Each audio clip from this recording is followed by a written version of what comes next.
Entrepreneurship platform అనేది government organisation నీతి ఆయోగ్‌ది.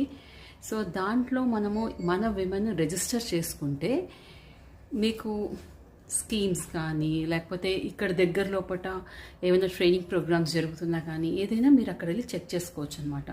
అక్కడ కూడా చాలా ట్రైనింగ్ ప్రోగ్రామ్స్ జరుగుతుంటాయి. అది గవర్నమెంట్ ఆఫ్ ఇండియా నుంచి, నీతి ఆయోగ్ నుంచి.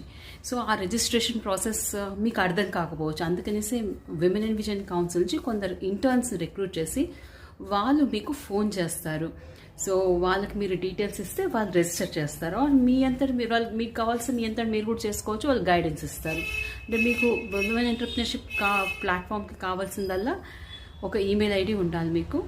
ఆ మొబైల్ నెంబర్స్ ఓటీపీస్ వస్తాయి. మొబైల్ నెంబర్కి ఒక ఓటీపీ వస్తుంది, ఈమెయిల్ ఐడికి ఒక ఓటీపీ వస్తుంది. అవి 2 ఉంటే సరిపోతుంది.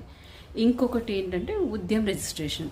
ఎందుకంటే women and vision council ministry of ఎంఎస్ఎంఈకి వెబ్కి పంజీకరించే ప్రగతి అనే ఇనిషియేటివ్కి